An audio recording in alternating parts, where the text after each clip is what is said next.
सात भाई और उनकी एक बहन की कहानी। बहुत समय पहले की बात है।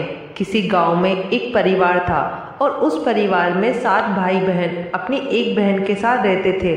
उसके माता पिता नहीं थे। यह उस समय की बात है जब लोग जंगली जानवरों का शिकार करते थे और औरतों का काम घर परिवार और बच्चों को संभालना होता था। ये सातों भाई उस गांव में अपनी बहन के साथ बड़े प्रेम से रहते थे। सातों भाई जंगल में जाकर जंगली जानवरों का शिकार करते थे और शिकार करके जब घर लाते थे तो बहन उन जानवरों को काटकर उनके मांस को पकाती थी और सभी मिलकर बड़े प्रेम से भोजन किया करते थे। ऐसे ही दिन गुजर रहे थे। एक दिन सातों भाई जंगल में शिकार करने के लिए निकले थे। शाम होने वाली थी और बहन अपने सातों भाइयों के लिए खाना पका रही थी। जब वे चाकू से हरी सब्जियां काट रही थी तभी चाकू की तेज धार से एक उंगली कट गई। कटे हुए उंगली से खून बहने लगा। अब बहन सोचने लगी यदि उसके भाइयों ने उसकी कटी उंगली देखी तो वो काफ़ी दुखी हो जाएंगे। इसलिए उसने सोचा कि अपने भाइयों को इसके बारे में नहीं बताना चाहिए और उनसे यह बात छिपाकर रखनी चाहिए। उसने अपनी ओढ़नी और दीवारों पर खून को पोंछना चाहा, लेकिन फिर दिमाग में विचार आया कि यहाँ तो मेरे भाई आसानी से देख लेंगे। फिर उसने अपने नाखून को ही साग में पोंछ दिया। जब शाम को सातों भाई शिकार करके आए तो बहन ने भाइयों के लिए भोजन परोसा। आज सातों भाइयों को साग बहुत ज़्यादा स्वादिष्ट लगा और अपनी अंगुलियां चाटते रह गए और अपनी बहन की पाक कला का बखान करने लगे। अपनी तारीफ सुनकर बहन भी बहुत खुश हुई। अगले दिन सभी भाई सुबह खा पीकर जंगल में शिकार के लिए निकल पड़े। वो शिकार तलाशते तलाशते थक गए और एक पेड़ की छांव में बैठ गए। बातों ही बातों में सातों भाई रात के भोजन के बारे में बात करने लगे। रात में बहन ने जो साग बनाया था उसकी चर्चा करने लगे। सभी कहने लगे कि इतना स्वादिष्ट साग उन्होंने कभी नहीं खाया। सातों भाइयों ने विचार किया कि आज इसके बारे में अपनी बहन से ज़रूर पूछेंगे और जानकर रहेंगे कि साग में उसने ऐसा क्या मिलाया था कि साग इतना स्वादिष्ट बन गया। जब सभी भाई घर आए तो अपनी बहन के खाने की तारीफ करने लगे। बहन बड़ी खुश हुई। तब सातों भाइयों ने सबसे बड़े भाई ने अपनी बहन से पूछा कि कल तुमने साग में ऐसा क्या क्या मिला दिया था कि साग इतना स्वादिष्ट बन गया। बहन ने बहाना बना दिया जिससे उनको सच्चाई का पता न चल सके। तब बड़े भाई ने बहन को अपनी सौगंध देते हुए कहने लगा कि बहन मुझे सच सच बता। तब बहन ने सब कुछ सच सच बता दिया और कहने लगी कि साग में मैंने अपना थोड़ा सा खून मिला दिया था क्योंकि चाकू से मेरी उंगली कट गई थी। उसके बाद सातों भाई भोजन करके सोने के लिए चले गए। तभी सातों भाइयों में से सबसे बड़े भाई ने कहा कि खून की चंद बूंदें मिलाने से साग इतना स्वादिष्ट बन गया तो बहन का मांस कितना स्वादिष्ट होगा। सभी भाइयों ने अपने बड़े भाई की हाँ में हाँ मिलाई और अगले दिन भोजन करके सभी भाई शिकार के लिए निकल पड़े। सातों भाइयों ने अपनी बहन को जान से मारने का प्लान बना लिया और कहा कि उसको मारकर उसका मांस पकाकर खाएंगे। लेकिन यह बात सातों में से सबसे छोटे भाई को पसंद नहीं आई। वह अपनी बहन को बचाने के लिए बहुत बेचैन था। वह इसका खुलकर विरोध भी नहीं कर सकता था क्योंकि 6 भाई एक तरफ थे और वो अकेला था। शिकार करने के बाद सभी भाइयों ने एक टीले पर बांस के पट्टों का बना एक चबूतरा बनाया जिसे चांग कहते हैं। उनकी योजना यह थी कि बहन को बहला फुसलाकर यहाँ पर लाएंगे और तीर मारकर अपनी बहन की हत्या कर देंगे और उसका स्वादिष्ट मांस खाएंगे। अगले दिन बड़े भाई ने अपनी बहन से कहा, बहन अब तुम विवाह योग्य हो चुकी हो और हमने तुम्हारे लिए एक योग्य वर की तलाश की है। तुम सच समझकर हमारे साथ चलो। बहन अपने भाई की बात सुनकर बड़ी खुश हुई और तैयार हो गई। चलते चलते जब बहन थक गई तब वह अपने बड़े भाई से कहने लगी, भाई और कितना दूर चलना होगा।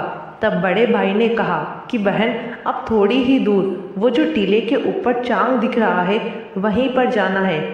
टीले पर पहुंचकर बड़े भाई ने अपने छोटे भाइयों से कहा कि इसे रस्सी से बांस के खंभे के सहारे बांध दो। सभी भाई मिलकर अपनी बहन को रस्सी से बांधने लगे। बहन बहुत असहाय थी और अपने सभी भाइयों को हत्यारे की नज़र से देख रही थी और वो ईश्वर से कहने लगी कि हे भगवान, ये मेरे सभी भाई मेरे खून के प्यासे हैं। ऐसा कोई भाई नहीं है जिसके दिल में मेरे प्रति सराहना हो। ये सुनकर सबसे छोटे भाई का मन द्रवित हो गया, लेकिन वो बेचारा अकेले कर भी क्या सकता था। वह मजबूर था क्योंकि 6 भाई बहन उसको मारने के पक्ष में थे। बहन को बांधने के बाद बड़े भाई ने अपने सभी भाइयों को बाण से मारने का आदेश दिया। जब बड़ा भाई सबसे पहले धनुष से बाण मारने के लिए चला तो अपनी बहन अपने बड़े भाई के सामने हाथ जोड़कर करुण स्वर में कहने लगी, मारो मारो भैया छाती में लक्ष्य करके, तुम्हारा तीर तुम्हारा धनुष जंगल को जाएगा। मारो मारो भैया छाती में लक्ष्य करके, भैया छाती में लक्ष्य करके। बड़े भाई ने कठोरता से बाण चलाया, लेकिन उसका तीर सही निशाने पर नहीं लगा। अब दूसरे की बारी थी। वह भी बहन को मारने के लिए धनुष बाण उठाया। उसके भी सामने बहन ने हाथ जोड़कर वही करुण स्वर गाने लगी।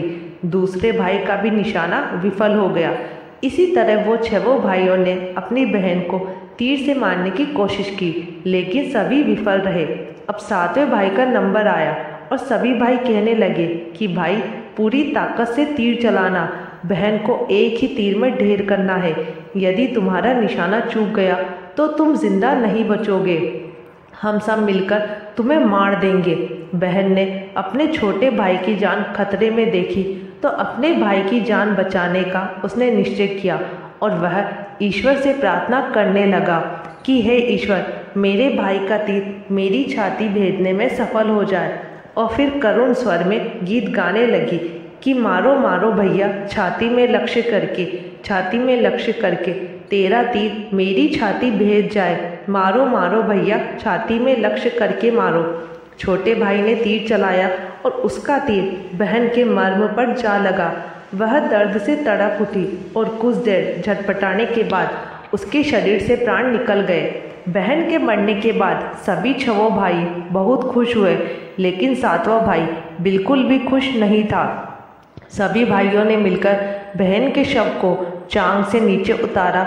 उसके बाद 6 भाइयों ने बहन के शरीर के बोटी बोटी करके काट डाले और छठे भाई ने अपने सबसे छोटे भाई को जंगल से लकड़ी और पानी लाने का आदेश दिया। छोटा भाई लकड़ी को पानी के साथ साथ कुछ मछली और केकड़े भी लेकर आया था। वह अंदर ही अंदर बड़ा दुखी था। उसने सभी भाई बहन का मांस बड़े चाव से पका रहे थे। वह अपनी बहन का मांस नहीं खा पाएगा। यदि उसने ऐसा किया तो उसके सभी भाई मिलकर उसे गालियां देंगे। उसने मांस पकाते समय चुपके से केकड़े और मांस आग में डाल दिए और अपने खाने का जुगाड़ कर लिया। चावल और मांस तैयार हो गया था। जमीन पर केले के पत्ते बिछाकर उसमें सबके लिए खाना परोसा गया। छोटे भाई ने बैठने से पहले अपने स्थान पर एक छोटा सा गद्दा खोल लिया था। उसने केले के पत्ते में परोसे गए बहन के मांस को उस गड्ढे में डाल दिया तथा मछली और भात खाने लगा। बाकी 6 भाई अपने बहन की हड्डियां चबाने लगे तो छोटा भाई केकड़ा चबाने लगा। भोजन करने के बाद बड़े भाई के कहने पर छोटा भाई ने सबका बचा हुआ झूठा साफ करने को कहा कि बहन की बची हुई हड्डियां और उसके अन्य भाग जैसे कि सर, नाखून, पंजे सबको इकट्ठा करके उसी गड्ढे में डाल दिया और ऊपर से मिट्टी डाल दी। कुछ समय पश्चात उसी स्थान पर एक बांस का पौधा उगाया। धीरे धीरे उस स्थान पर बांसों का एक झुरमुट बन गया। एक बार उसी स्थान पर एक संत आए और उसी बांस के झुरमुट तले छुपकर मल त्यागने लगे। उसी समय आकाशवाणी हुई कि संत दुर्गंध आ रही है, संत दुर्गंध आ रही है। बार बार यही आकाशवाणी हो रही थी तो संत ने झटपट उस स्थान को साफ कर दिया और उन्होंने झुरमुट में से एक बांस काट लिया और उसकी बांसुरी बना ली। उस बांसुरी को बजाकर लोगों के घर भिक्षा मांगने जाया करते थे और बदले में बहुत सारा उपदेश देते थे। एक दिन की बात है, संत उसी गांव में उसी बड़े भाई के द्वार पर चला गया। तब 6 भाई का विवाह हो चुका था और 7वें भाई का विवाह अभी नहीं हुआ था। वो अकेला और अलग रहता था। जो ही संत ने बड़े भाई के आंगन में कदम रखा, उसी समय बांसुरी बोल उठी, नहीं बाजो रे बांसुरी, यही है दुश्मन। सबसे बड़े भाई के घर नहीं बाजो रे बांसुरी, दया प्रेम सब छोड़कर रिश्तों में यही दाग लगाया है। नहीं बाजो रे बांसुरी, यही दुश्मन है सबसे बड़ा। बड़े भाई के घर नहीं बाजो रे बांसुरी, योगी की बांसुरी से बार बार यही आवाज़ निकल रही थी, जिसको सुनकर बड़े भाई के पसीने आने लगे। उसने अपनी पत्नी से योगी को तुरंत भिक्षा देकर विदा करने को कहा। ऐसा करके संत सभी छवों भाइयों के पास गए। सभी के सामने यह बांसुरी वही गीत गाने लगती। सभी भाइयों ने अपनी पत्नी से भिक्षा दिलवाकर उस संत को अपने द्वार से विदा किया। उसके बाद संत सबसे छोटे भाई के द्वार पर पहुँचते हैं। वह अकेला रहता था और सबसे अलग हो गया था। जैसे संत 7वें भाई के द्वार पर पहुंचा, वैसे ही बांसुरी बोल उठी, बाजो रे बाजो बांसुरी, मेरे सबसे छोटे भाई के घर। मन की बात मन में छुपाकर युग युग से रखा है। अंतर में बाजो रे बांसुरी, यही है मेरे सबसे प्यारे भाई का घर। योगी की बांसुरी से यह प्यारा गीत सुनकर छोटे भाई ने उस संत को अपने घर में स्वागत किया। उस संत को बैठने के लिए कहा। संत को जलपान कराया तो छोटे भाई ने बांसुरी के बारे में योगी से पूछा, तो संत ने सब कुछ कह सुनाया। उसने कैसे बांस को काटकर बांसुरी बनाई है और कैसे आकाशवाणी हुई थी। छोटे भाई ने संत से विनती की, यह बांसुरी मुझे दे दो। यह सुनकर संत ने उसे बांसुरी दे दी। संत के चले जाने पर छोटे भाई ने बांसुरी को अपने सिरहाने रखकर धूप दीप जलाकर बड़े सम्मान के साथ रख दिया। कुछ समय बाद छोटे भाई के घर में परिवर्तन दिखाई देने लगे। जब वो काम करके घर लौटकर आता, अपना घर साफ सुथरा पाता। रोज रोज उसकी गैर मौजूदगी में उसके घर की सफाई होने लगी। वह अपने भाभीियों से जाकर पूछने लगा कि हमारी गैर मौजूदगी में क्या आप लोग हमारे घर की सफाई करते हैं? तो सभी ने कहा, हमें अपने काम से फुर्सत ही नहीं मिलती, तो हम तुम्हारे घर सफाई करने के लिए क्यों आएंगे? यह सुनकर छोटे भाई ने निश्चय किया कि वो आज छुपकर देखेगा कि उसकी गैर मौजूदगी में उसके घर की साफ सफाई कौन करता है। इसलिए छोटा भाई काम पर नहीं गया और घर में छुपकर देखने लगा। यह सुनसान होने पर जिस स्थान पर उसने बांसुरी स्थापित की थी, उसी बांसुरी में से उसकी बहन की शक्ल की एक लड़की निकलती है। उसके घर का सारा काम करके उसी बांसुरी में समा जाती है। यह सब देखकर छोटे भाई को अपनी आंखों पर विश्वास नहीं हुआ।